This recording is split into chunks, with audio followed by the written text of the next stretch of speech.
So on January 12th, 2010, Jurgens Polnice boarded a plane in Haiti to return to the US. Jurgens was a student in my class.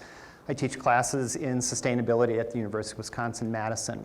And Jurgens had gone back for winter break and was coming back.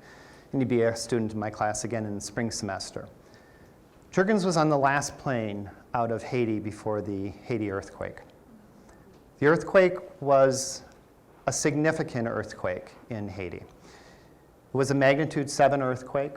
The epicenter was 16 miles west of Port-au-Prince, which is the capital.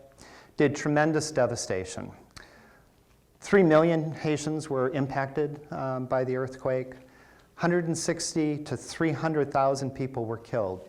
They don't really know how many. That's roughly the entire population of Madison. 250,000 homes were destroyed. 20,000 commercial buildings were destroyed.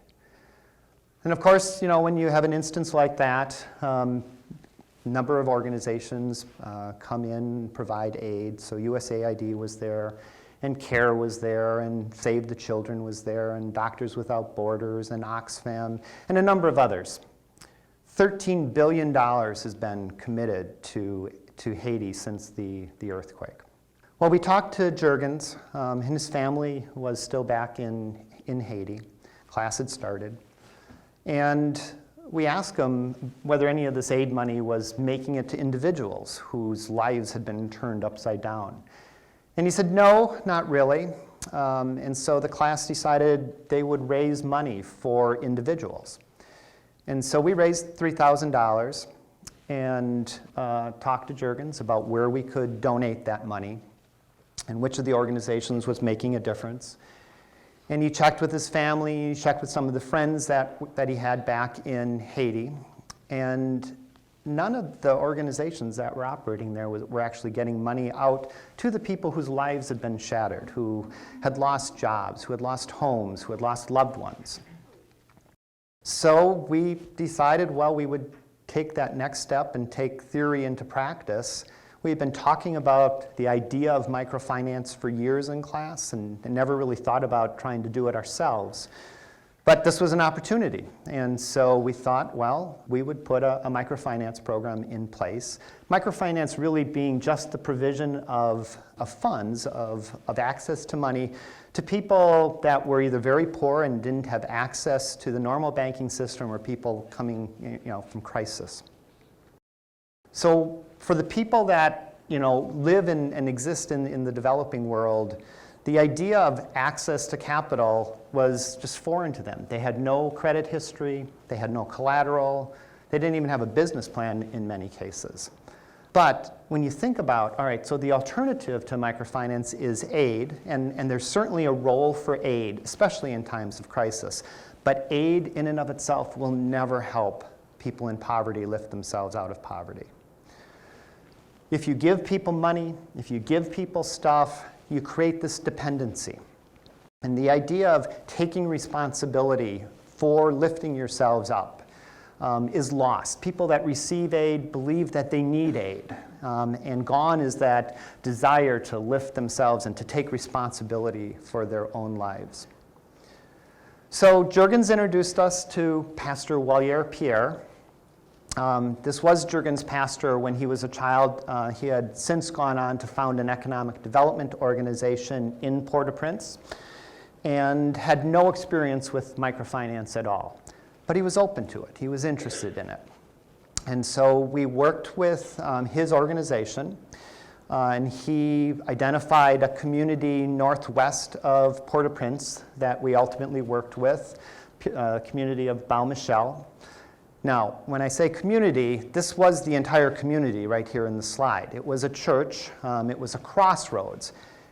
And to say a crossroads is giving the road a lot more credit than it was due. It was across paths. And there was a church, and across the street from the church there was a market. And the market met 2 or 3 times a week, where people from the surrounding community would come in and bring extra food that they had grown or other stuff that they were looking to trade. And literally that's all that was there. But we worked with the pastor of that church that was just in the slide, and he identified a number of initial potential loan recipients. So there were 42 initial loan recipients for that $3,000. The first round loans were about $6,250. All of those loans were repaid. So we worked with Pastor Dacius, who was the pastor of that local church, and a number of the initial loan recipients to tweak the program and to see how we could really meet the needs of the community and help them lift themselves up. So we developed 6-month loans that with an interest rate of 1% per month. There was training provided by the original loan recipients, which are in this group there. So those are both some of the recipients and their spouses. Pastor Dacius is on his knees in the front. And they trained the second tier, or second round of loan recipients in things like managing inventory, making pricing decisions, reinvesting in the business, making sure that they could pay back their loans. So loan payments were collected once a week, and the money entered essentially a revolving loan fund. So the money that was paid back was then lent out to additional people. What we did was set up an opportunity for folks to help lift themselves up. The idea was the poor aren't poor because they're lazy or incapable of hard work. They're poor because they're beneficiary is kind of the wrong word. They're the opposite of a beneficiary of a socioeconomic system that doesn't work for them. That banks don't operate with the very poor. And so what we were trying to do was empower them. And business and entrepreneurship, I believe, are the only ways that we're going to see the very poor able to take responsibility and lift themselves up, and it plays a key role. So the idea of microfinance addresses some of the preconceptions about the poor that they would be bad credit risks. In fact, they're not bad credit risks, that they wouldn't be able to pay their loans back, and that they're appropriately excluded from the system. At the heart of, I think, the success and the power of microfinance is the idea of dignity, and dignity being, sort of being responsible for yourselves, being responsible for taking and running with, improving yourself and lifting yourself up.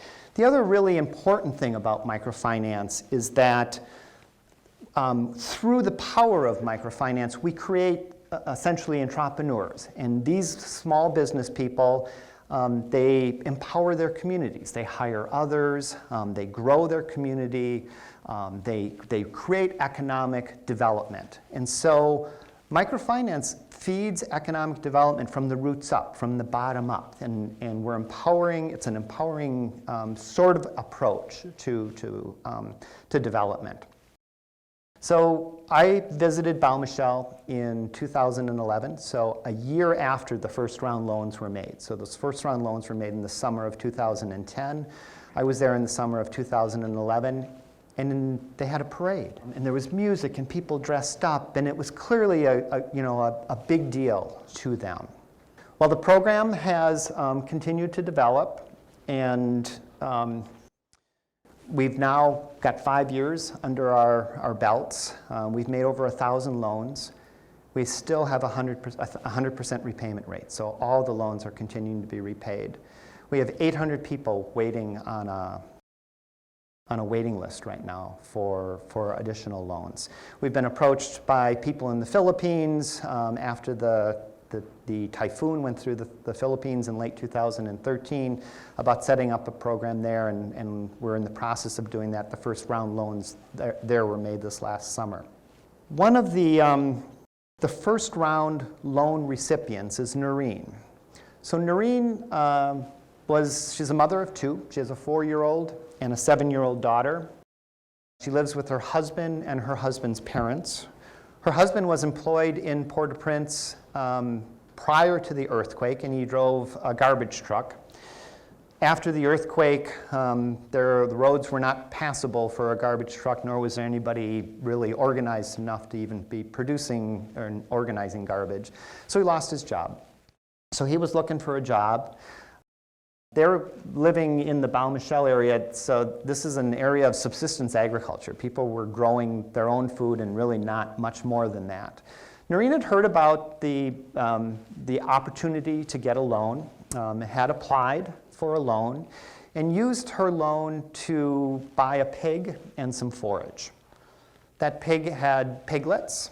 She was able to sell some of those piglets and kept others and raised them, and used the income from the sale of the piglets to lift up the quality of life of her family, to empower her family. So this was an example. Why do we target women in microfinance? Because women they use the funds that they generate, the income that comes from the loans, to help their families, to make their families stronger and better. So in Noreen's case, what she did was take the money from that she had made, and she sent her daughter to school. So her 7-year-old had never been to school. Noreen had never been to school.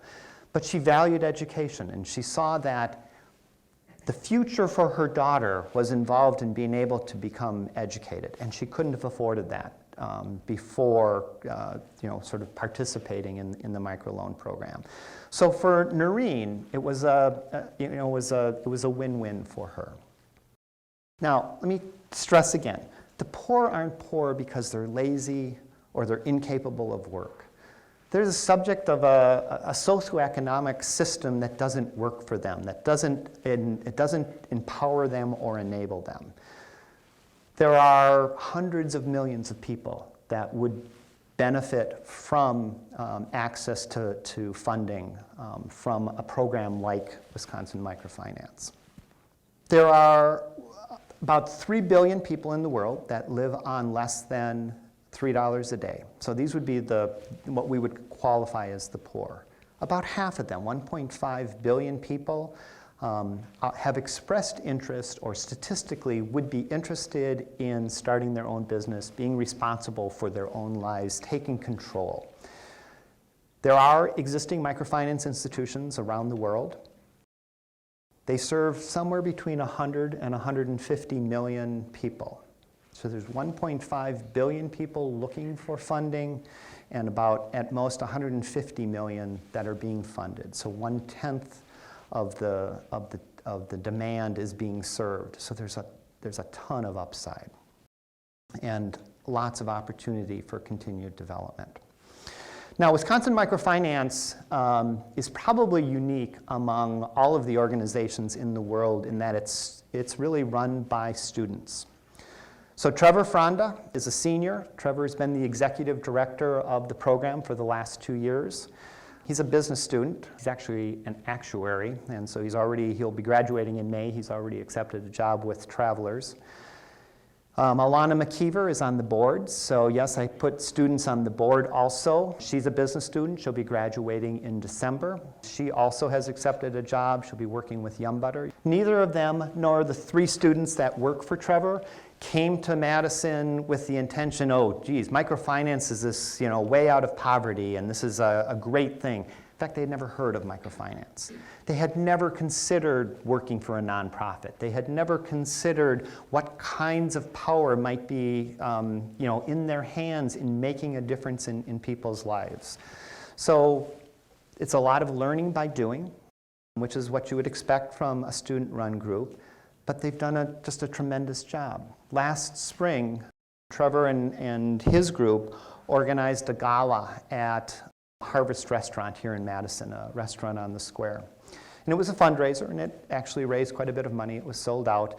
But it was this wonderful night of Haitian food and culture and stories about the difference that microfinance makes, all organized by a student. In another little over a month, they're organizing a run on campus for students.